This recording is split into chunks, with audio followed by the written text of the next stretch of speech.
non inersial.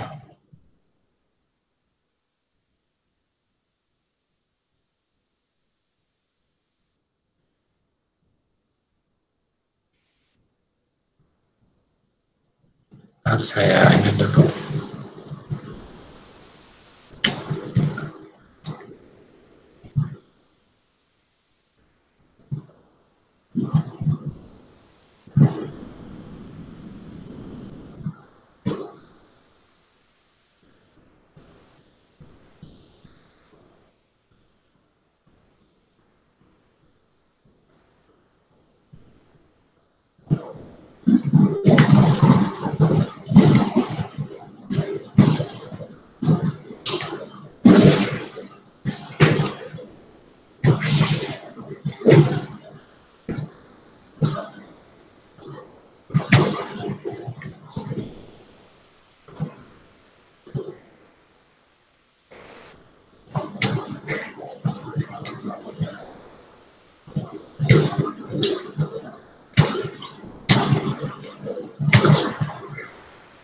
Udah kelihatan semua ya? Gambarnya udah kelihatan? Sudah ya. Ya, kita akan mempelajari tentang gaya non inersial. Saya mohon izin Pak sebelumnya Pak. Atas nama Ahmad Fauzan Wicaksono juga kesusahan untuk login Pak. Dikarenakan di Bengkulu masih hujan dan mati listrik Pak. Oh, Ahmad ya? Siap benar Pak. Ahmad Fauzan. Siapa atas nama Ahmad Fauzan Wicaksono. Oh ya.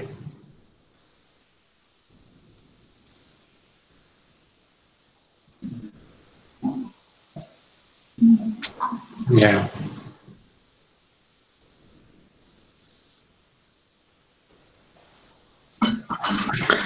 Ya, kita akan mulai pembahasan pada siang hari ini, yaitu tentang kerangka acuan non inersial dan gaya atau gerak semu. Jadi kalau kita lihat Newton itu mengatakan tentang gerak relatif dengan gerak pada kerangka acuan tetap. Jadi yang kita pelajari ada kerangka acuan tetap. Nah ini, tapi sebenarnya di bumi itu tidak diam, tapi kita itu bergerak terhadap bumi yang berputar. Jadi kalau kita bumi kayak gini ya, sebenarnya bumi itu berputar. Kita berada di atas di sini, ini sebenarnya kita ikut berputar dengan bumi. Nah, termasuk juga pergerakan angin. Ketika angin ini bergerak, maka dia juga mengikuti sebuah gerakan dari bumi berputar. Makanya kemudian muncul adanya gerak dari rotasi bumi. Nah itu makanya kita yang akan pelajari adalah nanti kerangka dengan acuan non inersial ini, yaitu dalam kerangka bumi yang berputar. Nah contohnya kita ada sebuah contoh yang kemarin kita ini. Apabila sebuah bola dengan massa M itu diikat melalui sebuah lingkaran, maka dengan jari-jari tertentu, maka dia akan membentuk sebuah kecepatan sudut. Nah, ini yang kita kecepatan sudut. Ini akan membentuk sebuah kecepatan sudut.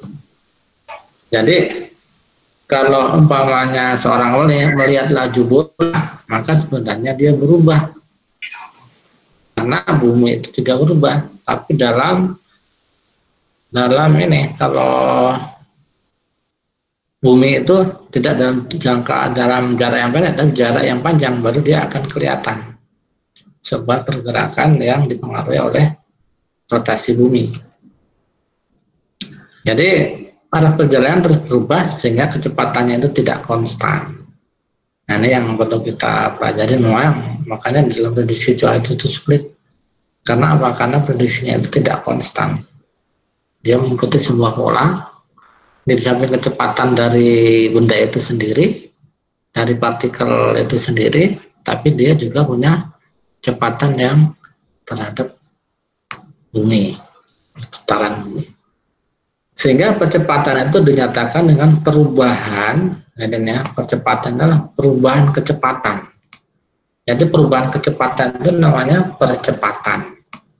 Nah, itu yang ini akan karakteristik dari atmosfer seperti itu, pola angin, seperti pola angin kita pelajari kemarin, itu juga memiliki sebuah perubahan. Dan kemudian selama bola berotasi melalui sudut theta ini, seperti pada gambar berikut. Nah ini ya, jadi misalnya nih, ini R ini adalah ketinggian, ini R bumi, kan R bumi, sampai pada sebuah ketinggian tertentu. Misalnya anginnya ini, ada satu massa udara yang bergerak dengan kecepatan angin sekian, ya, maka dia berputar terhadap ini, terhadap bola bumi. Jadi membayangkannya gimana?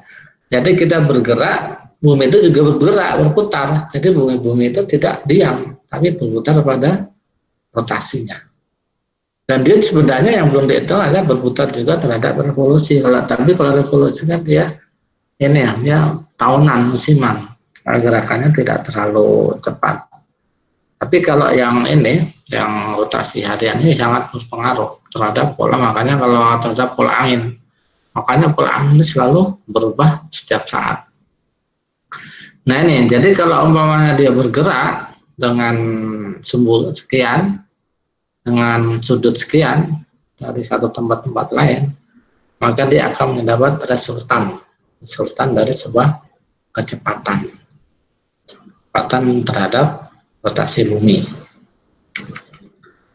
Dan kemudian sudutnya di antara vektor, makanya sudutnya di antara vektor V sama perubahannya ini, delta V-nya ini, dia akan berubah sehingga delta V menjadi V kalikan delta T. Jika kita membagi dengan catatan delta T mendekati 0, maka perubahan dV, jadi angin itu akan dia berubah terhadap waktu. Berubah terhadap waktu. Nah, karena dia ada sudut bumi, maka dia ini parameter ini harus kita hitung. Nah, dalam adveksi kemarin itu belum kita hitung, karena dia masih dalam kerangkanya dianggap dia tidak menghitungkan dari perputaran bumi. Nah, ini makanya perlu nanti kita ketahui bahwa sudut terhadap bumi dari kerangka tetapnya yaitu di poros bumi itu diperhitungkan juga, sehingga kita hitung dengan V dari omega R dan delta T sama dengan omega, maka diperoleh perubahan kecepatan tanda waktu menjadi omega kuadrat R. Nah, R ini adalah jarak dari titik pusat bumi ke sumber dari pergerakan materi tersebut. Sehingga min omega R ini adalah persamaan untuk menghitung percepatan. Jadi ini adalah percepatan dalam, ini yang dan omega ini adalah percepatan dalam sebuah benda berputar. Jadi memang ya gitu, salah satu dari prinsip fisika. Nah, kita harus bisa memahami konsep-konsep ini. Karena pergerakan vektor itu dia dipengaruhi oleh karakteristik dari rotasi bumi. Nah, dilihat dari ini salah satu percepatan itu dinyatakan dengan ini tadi kuadrat dari sudut kecepatan kali jarak sumbu rotasi. Nah, ini disebut dengan akselerasi percepatan sentripetal. Seperti apa? Seperti kekuatan tali yang menarik bola. Nah, jadi kita membayangkan ini bola itu sebagai sebuah partikel atmosfer yang ditarik ke bawah oleh gaya sentripetal. Nah, dalam sistem menggerakkan koordinat sistem berputar itu dinyatakan dalam koordinat bola. Nanti ada perlu sebenarnya belajar koordinat bola. Nanti di usaha diferensial belajar koordinat bola itu juga dalam rangka untuk memposisi terhadap koordinat bola itu apa. Nah, dalam sistem bola diam, bola itu diam, tapi sebenarnya ada aksi, yaitu tarikan tali. Tarikan tali itu yang aksi dari bola itu. Ketika bola itu bergerak, yang kita putar dengan benang, seperti itu. Nah, ini menyatakan hukum kedua Newton menggambarkan gerak relatif. Nah, jadi sebenarnya gerak yang kita lakukan adalah sebuah gerak relatif. Gerak relatif terhadap rotasi bumi. Sehingga harus dimasukkan juga sebagai aksi dari gaya sentripetal adalah gaya sentrifugal. Sehingga jadi apa? Inilah jadi konsep keseimbangan. Jadi misalnya satelit itu bergerak, itu ada konsep keseimbangan. Begitu juga dengan partikel di atmosfer. Jadi dia bergerak ke utara, dia akan ke utara terus. Jadi nanti ada gaya sentripetal dan gaya sentrifugal yang menyeimbangkan dari sebuah pola. Jadi beredar pada orbitnya dari sebuah partikel tersebut. Nah, jadi di dalam massa atau partikel bergerak di permukaan bumi itu ada dua tadi yang selalu saling menyeimbangkan.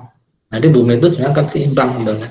Sebenarnya apa sih kita pelajari ini? Ini adalah kita menceritakan sebuah keseimbangan dalam sebuah sistem atmosfer yang nanti bisa menjadi salah satu pertimbangan kita nanti untuk melakukan proses dinamika atmosfer. Coba kita lihat ini di gambar ini.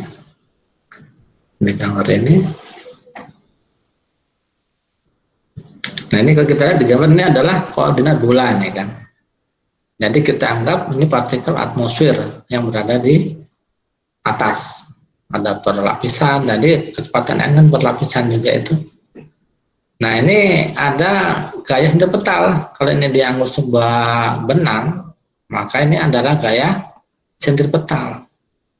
Nah, sedangkan ini kebalikannya adalah gaya sentrifugal. Jadi ada cukup memahami ini cukup ini bisa kita menggambarkan sebuah pola sehingga dia akan mulai kecepatan v. Dia bergerak dengan kecepatan v. Nah, jadi dia akan bergerak ke bumi dengan kecepatan v, mengeliling terusnya. Tuh. Nah, dalam hal ini berapa kecepatannya? Nah, berapa kecepatannya itu? Nah, dihitung kecepatannya gaya sentrifugal ini itu dengan kecepatannya yaitu V itu dinyatakan dengan omega. Itu artinya kecepatan dalam koordinat benda berputar. Jadi membayangkannya memang harus cukup ini ya, membayangkan kita misalnya berada di angkasa, di atmosfer, di pesawat terbang. Jadi itu ada gaya sentrifugal, ada gaya sentripetal. Nah, dan gaya sentripetal dan sifat atomnya akan bergerak. Nah, bergerak ini dia akan bergerak terhadap perputaran bumi. Nah, seperti itu. Nah, ini gaya sentripetal dan sentrifugal dalam koordinat benda berputar. Jadi, diamati dalam setiap bola yang berputar mengalami sentripetal uniform sebagai reaksi atas gaya yang dilakukan oleh tali. Nah, diamati dalam sistem berputar, maka bola adalah stasioner. Gaya yang dilakukan dan diimbangi oleh gaya sentrifugal. Jadi gaya sentrifugal ini akan terkait dengan gaya sentripetal. Nah, gitu. Nah, kesimpulannya, gaya sentripetal merupakan gaya yang membuat benda bergerak meningkat. Jadi kalau ada pertanyaan, apa yang membuat benda bergerak? Ini gaya sentripetal yang membuat benda itu bergerak melingkar. Nah, pergerakan angin kan melingkar, dia tidak lurus kan, karena mengikuti dari pergerakan bola bumi itu. Jadi benda dapat bergerak melingkar karena benda yang diputar tersebut memiliki percepatan menuju pusat lingkaran. Nah, ini catatannya nih.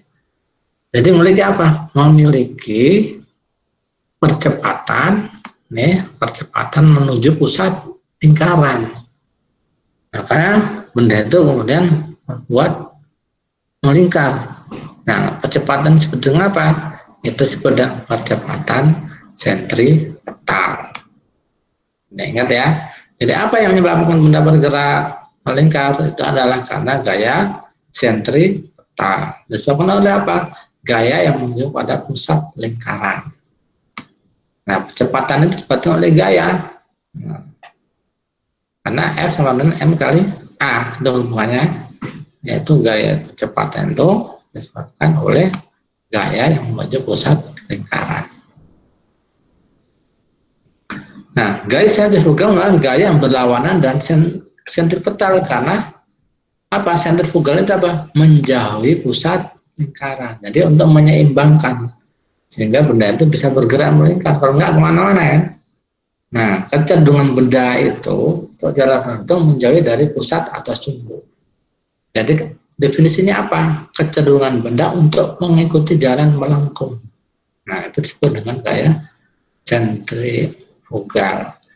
Gaya ini sebenarnya apa? Efek semu sebenarnya. Efek semu dari gerak melingkar. Atau gaya ini disebut dengan gaya khayal.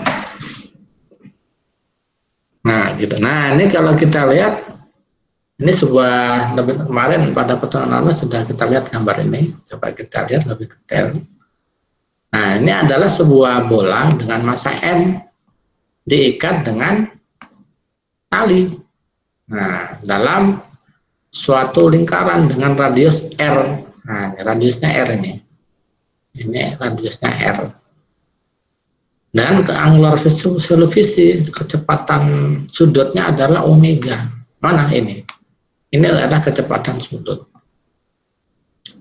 Nah, kita lihat seorang forecaster, observernya, dengan sebuah koordinat inersial. Yaitu, dia melihat bola yang berarahnya itu, dia menjaga dalam sebuah perubahan. Jadi di sini ada sebuah gaya sentripetal yang diaplikasikan ke bola. Jadi di sini adalah gaya sentripetal. Nah, ini gaya sentripetal.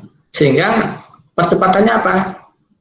Delta V dibagi delta T. Percepatannya itu kan perubahan kecepatan terhadap perubahan waktu, itu namanya percepatan bola.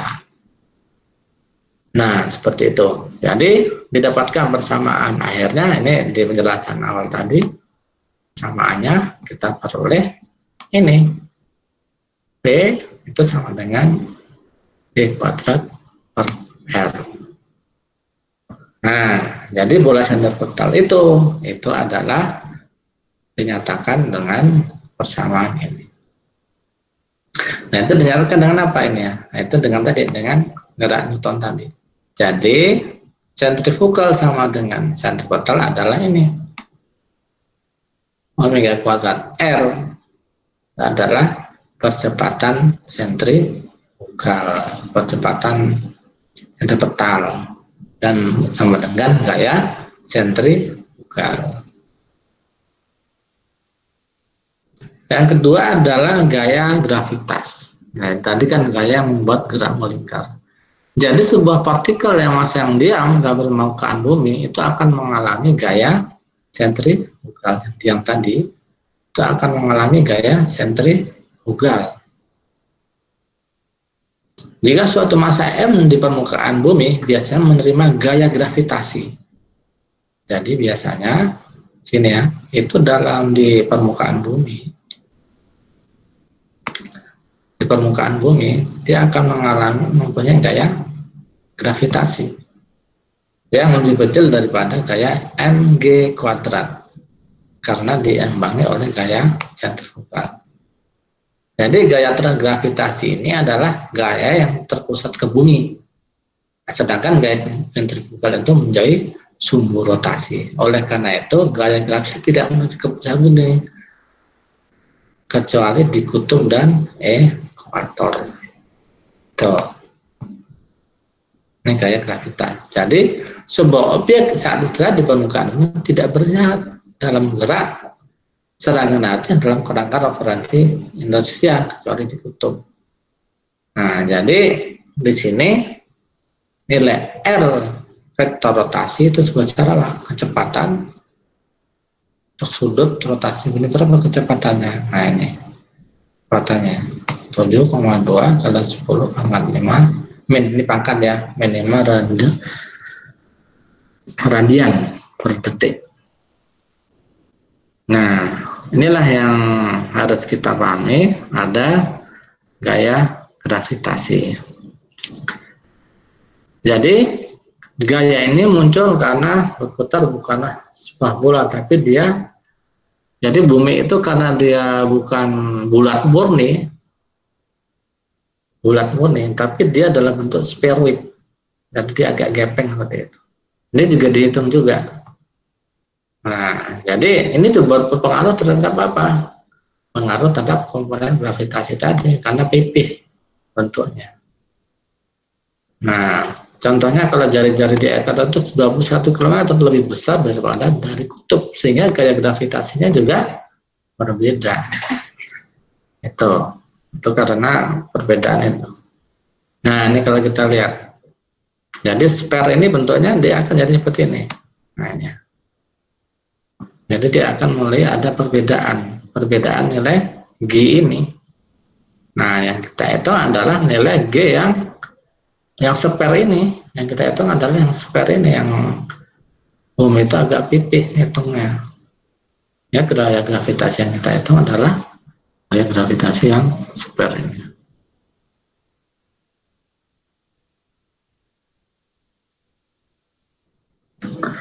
Nah, di dalam hal ini dilihat dari acuan berputar dengan ini, bagaimanapun seorang berada di geopen ke permukaan di mana-mana normal dengan perubahan gaya gravitasi G dan gaya sentrifugal R yang merupakan gaya reaksi dari sentripetal akselerasi. Jadi di sini disebut dengan apa? Gaya geopotensial. Jadi apa? Yaitu setiap titik di muka bumi itu dia dipengaruhi oleh gaya geopotensial. Nah, gaya gravitasi dan gaya sentrifuga ini kemudian dengan definisikan seperti ini. G sama dengan G dalam bentuk sferis tadi, omega kuadrat R. Di mana kemudian G itu dihitung, diperoleh adalah 9,81 meter per detik. Itu secara rata-rata di permukaan bumi. Setelah dihitung, ada bumi itu pipih tadi. Nah, gravitasi G bagaimanapun tidak tegak lurus terhadap permukaan geopotensial. Sehingga persamaan geopotensial itu dinyatakan dengan ini. Yaitu mengikuti garis, yaitu mengikuti gravitasi. Jadi nanti adik-adik akan belajar adalah ketinggian geopotensial. Yang sebesarnya adalah delta geopotensial. Di geopotensial itu apa? Nah, sekarang ini sebenarnya untuk apa sih kalau untuk prediksi cuaca? Itu pertanyaan kita. Yaitu nanti manfaatnya apa? Pada tinggi Z hanya pekerjaan bukan untuk menaikkan satuan massa ke tinggi dari rata-rata permukaan. Nah, ini masuk manfaatnya ini. Coba kita lihat ini. Yaitu manfaatnya yaitu menaikkan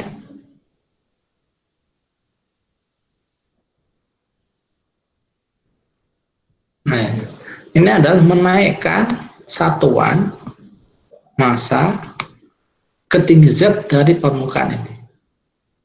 Ya. Dari 0 ke, jadi permukaan laut itu 0. Nah, ini kalau kita lihat ini 0 ya, ini permukaan laut nih. Nah, ini 0. Jadi kalau ketinggian geopotensialnya tinggi, berarti apa? Interpretasinya, berarti di situ konveksinya itu besar. Karena di situ ketika geopotensialnya tinggi, berarti energinya untuk menaikkan satuan itu juga lebih besar. Nah, karena integralnya ada perbedaan, jadi antara 0 dan Z.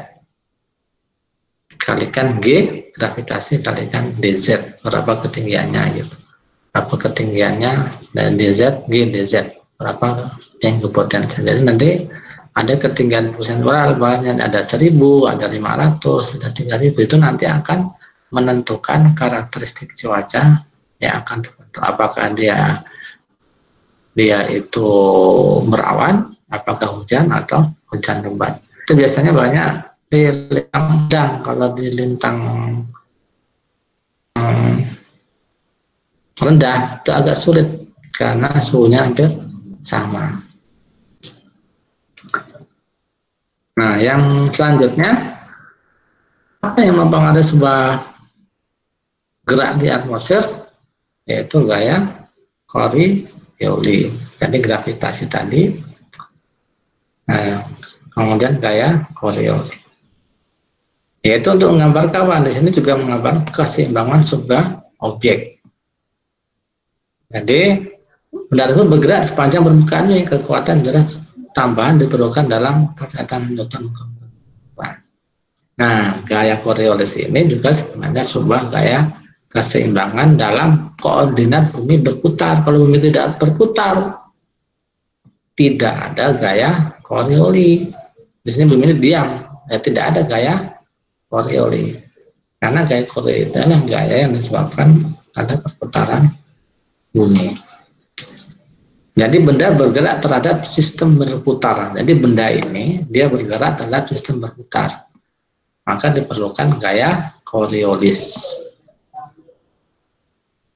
Jika benda diamati sistem berputar dengan simultan ketika arus pada bidang gerak, maka berbentuk kurva atau lingkaran. Nah, di pandang sistem koordinat berputar, gaya semu ini disebut dengan gaya semu, akan membentuk gaya pembelok. Gaya pembelok yaitu disebut dengan gaya Coriolis. Nah, jadi dari sistem berputar maka akan terjadi percampuran, yaitu gaya Coriolis gerak sentrifugal.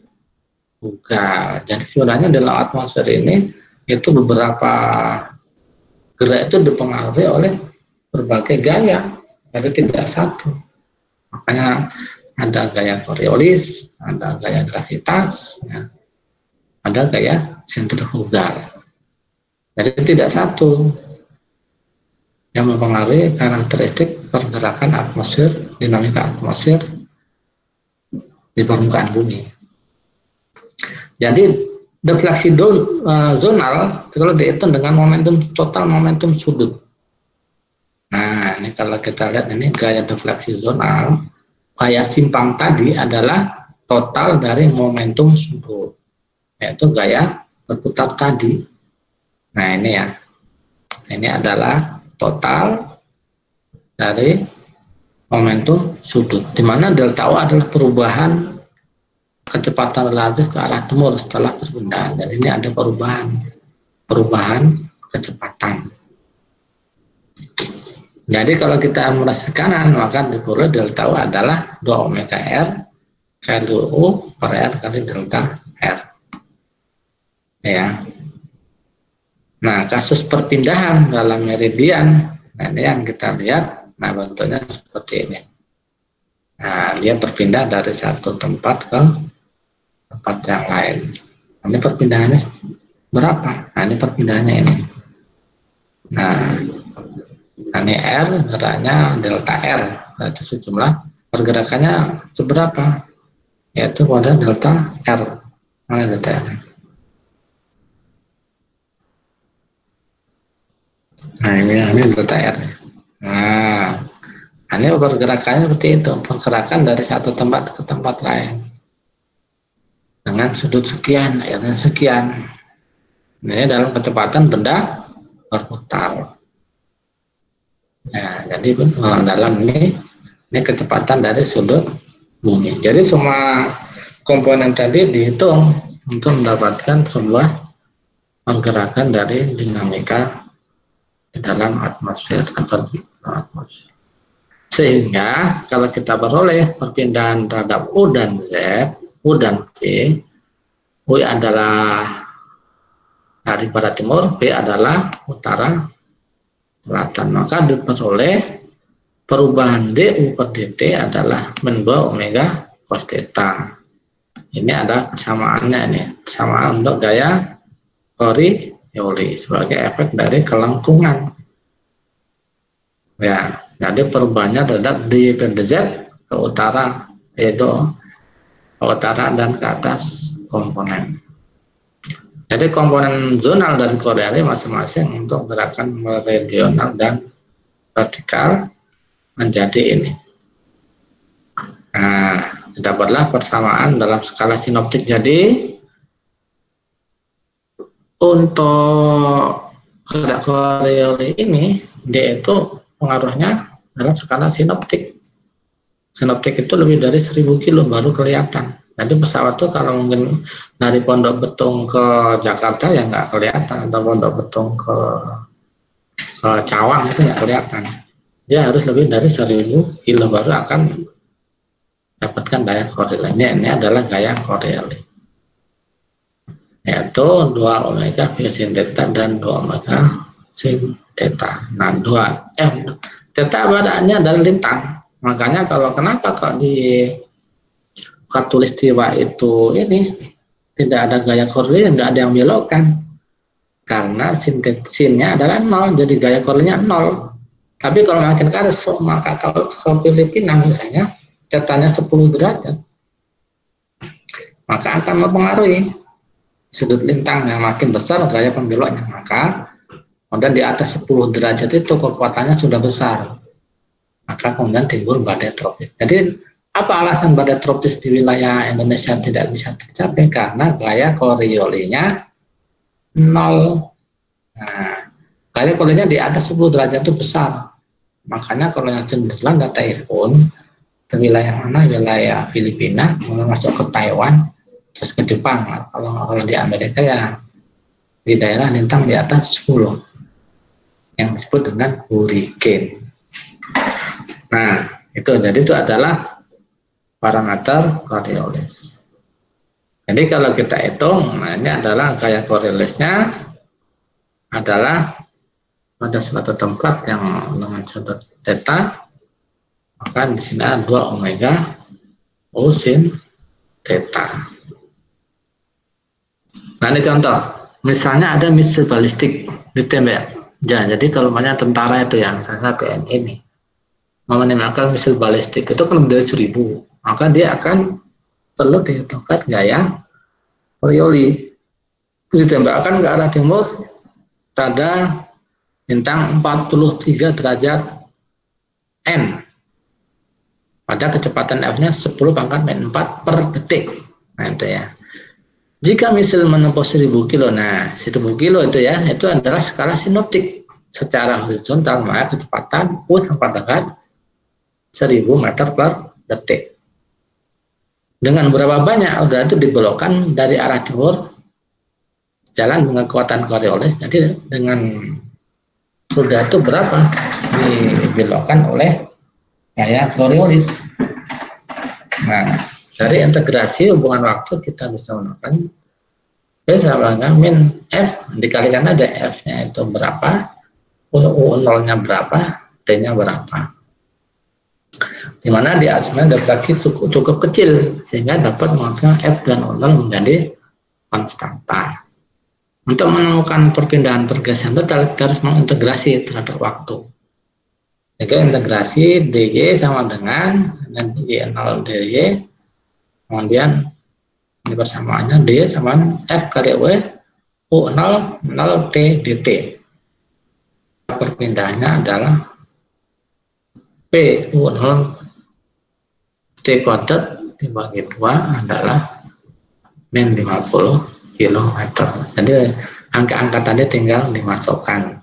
Nah, total pendahnya berapa? Min 50 km. Jadi defleksinya berapa? Yaitu ada defleksi sekitar 50 km penyimpangannya. Nah, seperti itu. Penyimpangan dilakukan oleh si rudal tadi. Nah, kira itu. Nah, ini kalau digambarkan ini ada seorang yang berputar. Nah, maka ini akan membentuk gerak molekar rotating. Untuk gerak molekar. Ini dalam sebuah demo.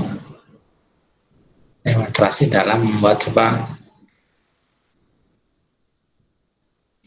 lingkaran inersial. Nah, gaya Coriolis, nah tadi sudah ya. Nah, ini persamaannya yang lengkapnya. Ini adalah ini ya, dari omega 2R, kemudian delta U-nya, oleh delta U per delta T, nah, kemudian DU per DT. Nah, ya. Nah, nanti bisa dipelajari lagi. Jadi, secara sinoptik, kesimpulannya adalah ya, FV sama NF kali U tergantung dari apa? Ada sin theta ini. Tetanya berapa? Untuk sekarang kan U sama dengan lebih kecil omega R. Nah, makanya diabaikan aja. Nah, jadi dihitungnya hanya 2V sama dengan sin theta F kali P. Saya kira itu. Nah, latihannya nanti untuk tugas. Nanti coba dihitung. Itu kalau ini kita gambarkan sebuah pesawat. Nah, kalau pesawatnya itu dibelokkannya berapa? Nah, kekuatan Coriolis itu menjadi tugas untuk dikerjakan sepekan ke depan. Saya kira itu. Mungkin ada pertanyaan yang ingin disampaikan, silakan.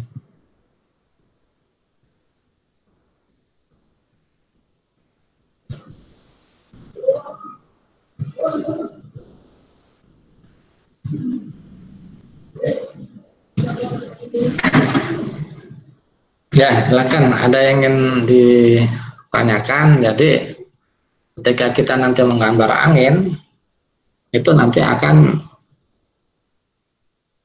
berubah kecepatannya. Saya tunjukkan dulu ya, supaya nanti lebih jelas itu bagaimana sih bentuknya. Ntar saya contohkan dulu, biar nanti lebih jelas dalam ini.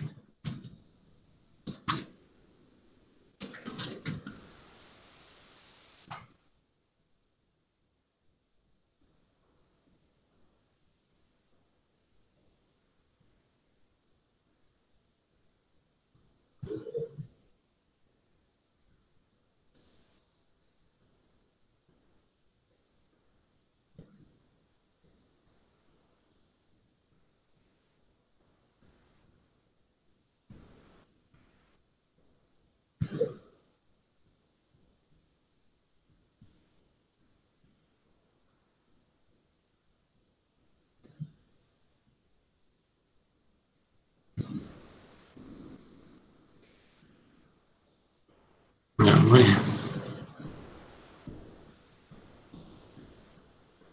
Nanti ya.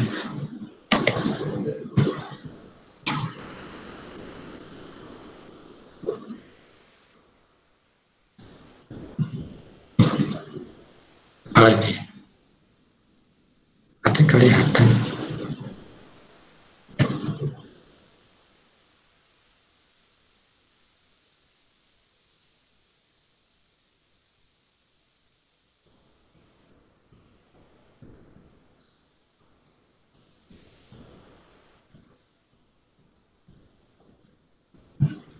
Udah kelihatan ya? Kelihatan belum? Siap, sudah Pak. Nah, jawabannya dilihat ini ya. Ya, jadi dalam sistem ini kan harusnya kan ini ya. Kalau kita lihat nih harusnya dari udara itu kan bergerak ke bawah nih. Jadi karena bumi itu berputar, maka dihitung kecepatannya itu juga mengikuti kecepatan perputaran bumi ditambah lagi. Sini ada gradien tekanan ya dari misalnya nih dari Kalimantan ke ini mana ke Aceh. Ini ditambah juga dengan perputaran terhadap bumi. Ya gini kan. Ditambah juga dengan kecepatan terhadap bumi berapa nih? Nah, karena benda itu bulat ini kan, bulat tapi dia harus lebih dari 1000 kilo. Kalau kurang dari 10 belum. Nah, di samping itu ada gaya gravitasi dan juga gaya belok. Makanya angin ini berbulan dari sini kan. Ini hari sekarang nih. Di sini ada tropical cyclone. Saya bilang tadi gaya Coriolisnya itu besar di sini nih. Sehingga di sini akan muncul apa? Muncul tropical cyclone. Ini masih daerah low ya, tapi nanti suatu saat bisa muncul menjadi tropical cyclone. Nah ini nanti bergerak dari Filipina karena gaya koordinat besar, sin tetanya kan besar, dia akan dibelokkan kemari dari 1000 kilo. Sini dibelokkannya kemana? Dari sini beloknya kemari, kalau dari sini nanti beloknya ke sana. Nah, dari sini nanti beloknya ke sana. Nah, ini makanya kenapa ini sulit? Karena dia berubah terhadap waktu T0, T1, T2. Perputaran terhadap bumi, kemudian gaya Coriolis, gaya sentrifugal. Nah, itu menyebabkan dari pola ini selalu berubah. Karena ada apa? Perbedaan tekanan. Berarti karena apa? Karena ada perbedaan suhu. Nah, ini adalah masa pancaroba. Ini adalah masa pancaroba. Jadi ini arus udara dari Pasifik itu sebagian menuju ke lintang sedang, sebagian menuju ke wilayah kita. Makanya di sini kita ada juga ada uap air, tapi tidak terlalu banyak. Makanya hujannya rintik-rintik aja di sini. Ini ciri-ciri apa? Nah, ini ND di sini ini adalah ciri-ciri dari pola lokal. Jadi penerapannya bagaimana? Penerapannya nanti ini adalah pergerakan dari ini angin ini, dinamika ini, vektor angin ini dipengaruhi oleh berbagai gaya tadi. Makanya gayanya nggak karu-karuan kayak gini kan. Tapi dia sebenarnya membentuk sebuah pola. Pola ketika dia konvergen kayak begini, maka dia akan muncul menjadi curah hujan. Nah di sini tadi hujan bentarnya di Pondok Betung, kan daerah lain juga. Nah tadi Bengkulu hujan ini kan, karena di sini dari mana? Ini dari masa udaranya dari Laut Cina Selatan, makanya Bengkulu hujan. Yang tadi mati lampu tadi kan. Nah ini adalah apa? Di sini adalah pengaruh dari gaya-gaya itu. Makanya kemarin kita belajar vektor angin itu arah dan kecepatannya akan berbeda, akan menentukan curah hujannya beda. Coba kita lihat nih. Ini di Kalimantan, arah dan kecepatannya beda. Makanya vektor itu besar dan arah. Ini, coba ini. Kalau maunya ini ya, ini dari sini nih coba. Ini dari daerah di timurnya Jepang. Dia kecepatannya tinggi ya kan. Kemudian dihalang oleh Pulau Sumatera. Jadi misalnya lah, momentumnya kan besar tuh gayanya. Ketika misalnya mobil kecepatan 100 kilo nabrak, itu energinya gede kan. Nah ini energinya besar nih. Makanya kenapa kok di Bengkulu hujan? Karena di sini akan muncul, ini kalau ada garis belok kayak gini, itu akan terjadi konvergensi. Konvergensi yang di sini akan terjadi pertumbuhan awan. Nah makanya di sini tadi itu hujannya cukup besar. Nah seperti itu. Ini tanggal 14 April jam 00, ini baru nih, jam 10 tadi. Jam 10 siang. Nah ini besar dan arahnya itu menentukan karakteristik. Nah tapi kalau di wilayah kita, anginnya cuma dari mana? Ternyata hanya dari apa? Ini dari mana? Dari Kalimantan. Sehingga Kalimantan besar dan arahnya apa? Kecepatannya melambat, nah, sehingga energinya kecil. Nah, curah hujannya juga lokal. Nah, yang ini cirinya lokal. Kalau tidak mempunyai tambahan dari energi dari luar. Tapi kalau yang di sini, wah ini pasti besar di sini. Ini akan kalau dilihat awan ini ngumpul di sini nanti. Karena dia arahnya besarnya juga arahnya dari Pasifik yang banyak uap air, yang warna biru ini ya, yang banyak uap air, kecepatannya tinggi, sehingga dihalang seperti kalau di sungai ditutup dengan kayu. Nah, nanti airnya akan naik ke atas kan. Itu akan jadi pusaran-pusaran.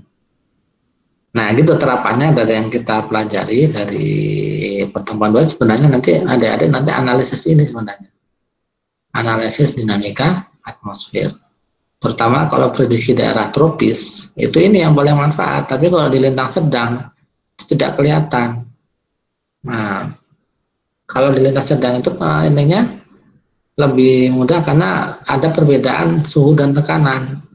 Tapi kalau kita sama nih, hampir sama aja nih, sehingga yang paling mudah nanti menggunakan analisa dinamika atmosfernya adalah dengan pergerakan pola angin. Nah, nanti diamati tuh dari hari ke hari pergerakannya seperti apa. Mana gaya Coriolisnya, kalau gaya Coriolisnya kuat, maka Coriolisnya ini ya akan belok nanti kemari. Kalau di sini ada suhunya lebih tinggi. Jadi terapannya nanti ke sana.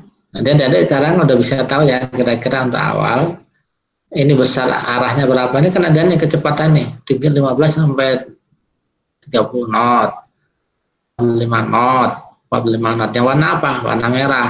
Warna hijau 35. Kalau warna oranye itu 30 sampai 45. Jadi kalau kita lihat, nah contohnya ini warna ini ya. Berarti ini yang warna biru ini 15 knot. Warna biru adalah 15 knot. Nah kalau yang ini sampai 45 knot. Nah itu.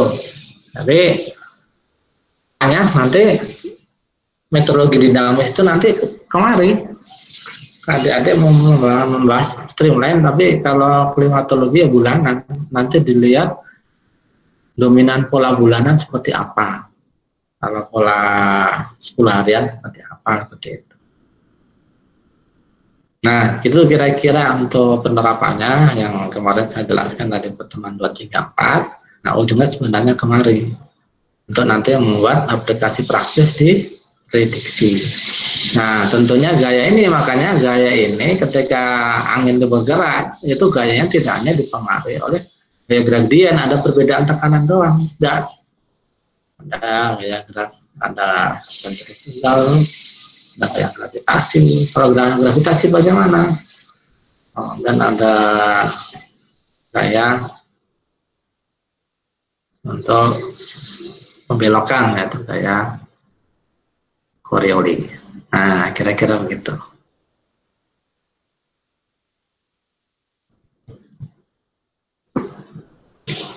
Ya, silakan. Di presentasi saya juga ada materinya, silakan. Ada yang tanyakan lewat ini juga boleh ya. Lewat sini, lewat chatting juga boleh. Nah, chatting juga boleh, silakan.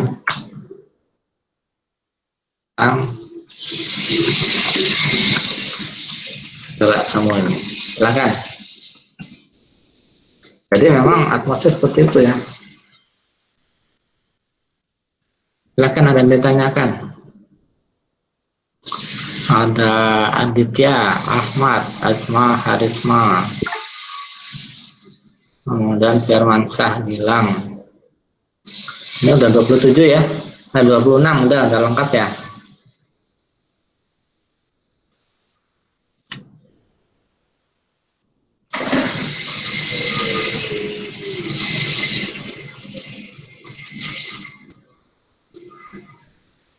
Mohon izin Pak. Ya, silakan. Izin bertanya Pak. Ya. Untuk gerak itu kan berotasi. Nah, untuk fluida di atmosfer itu apakah ikut berputar seperti kecepatannya sama seperti bumi itu berputar? Soalnya kalau kita contohnya memutar air mineral itu kan kecepatan air dalamnya itu berbeda dengan botol yang kita putar. Nah itu apakah ada hitungannya itu kalau bumi itu sama dengan itu atau bagaimana? Iya. Ya, sebenarnya pergerakan udara itu juga seperti pergerakan ini ya, seperti pergerakan air. Coba misalnya kalau di air itu kan ada fluida, itu dipengaruhi dari gravitasi. Kalau delta hanya besar, maka akan menimbulkan energi besar, maka itu bisa digunakan energi potensialnya, itu kemudian digunakan untuk pembangkit listrik, karena energinya besar kan, nggak ada potensinya besar. Jadi kalau di udara itu adalah tekanan satu tempat dan tempat yang lain. Ketika perbedaan tekanannya besar, dia akan menimbulkan sebuah aliran. Seperti juga aliran di dalam air. Nah sebenarnya fluida itu mirip seperti itu kira-kira.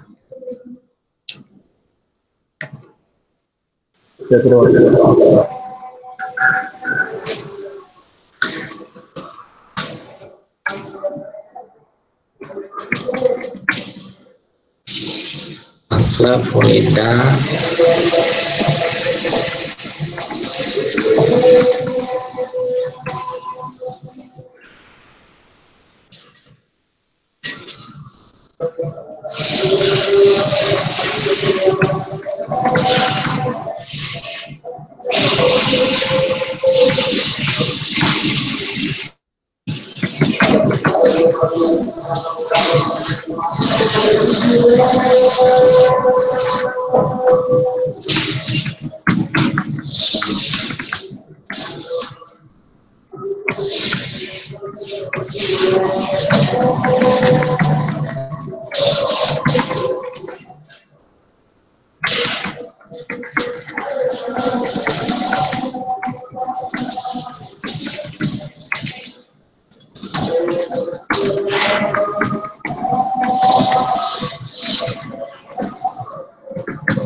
ya, kira-kira seperti itu.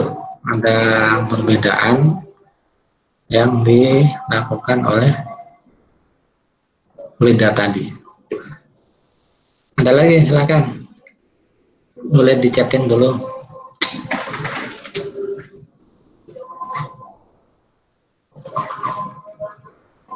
Jadi kalau membayangkan atmosfer itu, membayangkannya seperti membayangkan air. Nah, gimana proses konvergensi? Nah, misalnya kalau main di sungai gitu ya, pernah lihat sungai belum? Nggak pernah lihat sungai ya?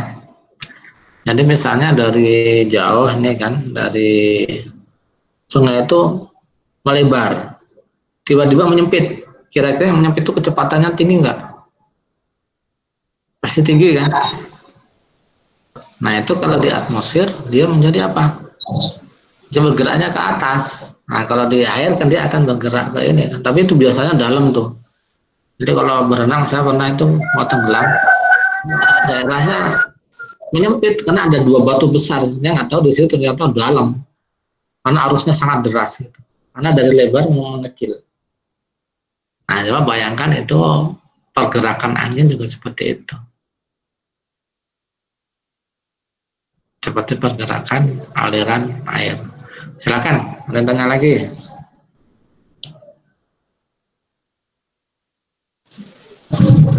Izin Pak.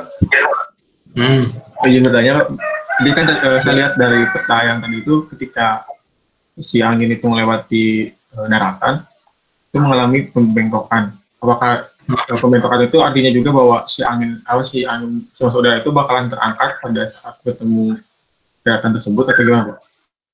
Ya, jadi dalam di tadi ya, nah kita lihat tadi ini.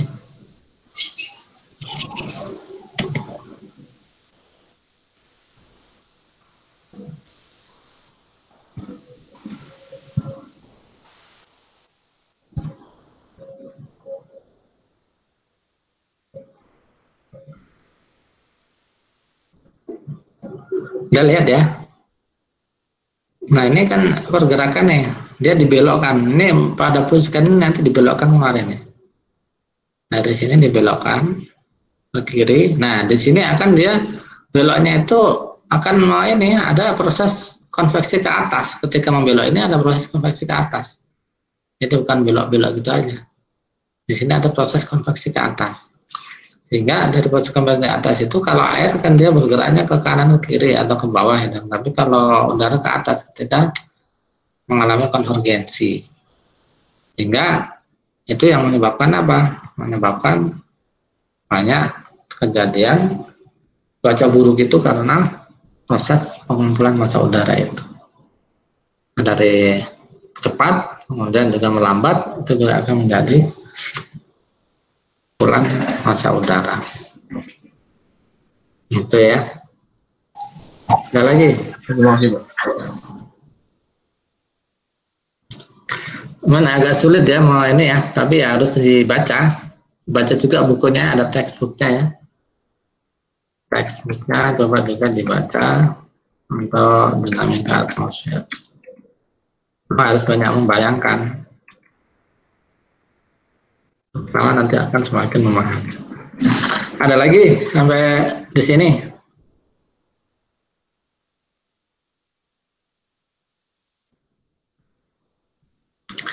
Kalau tidak ada, nanti bisa dibaca lagi di materi ataupun di video. Videonya tidak ada ya, bisa diputar ulang. Paket. Kalau nggak ada paket ya, ini aku dengarkan, baca di teksnya. Nah, kemudian nanti untuk tugasnya satu aja, nanti dipelajari. Bentar lagi UTS ya. UTS-nya online juga ini. Jadi pertemuan kita udah pertemuan ke-6, tinggal sekali lagi besok ketemu ya. Nah, persiapkan lagi bahan-bahan dari awal, dibaca-baca lagi supaya nanti hasilnya akan lebih bagus. Jadi tidak dadakan seperti itu. Untuk modelnya kita masih belum tahu, nanti kita tunggu dari admik, saya belum detail bacanya. Untuk ujiannya seperti apa gitu. Saya kira gitu ya. Ada lagi tanyakan? Siap, tidak cukup, Pak. Ya, kalau cukup, ya saya cukupkan. Dan banyak istirahat, jangan banyak keluyuran di rumah, ya. Masak-masakan orang tua kan enak ya kan. Nah, coba nanti sambil baca-baca di rumah.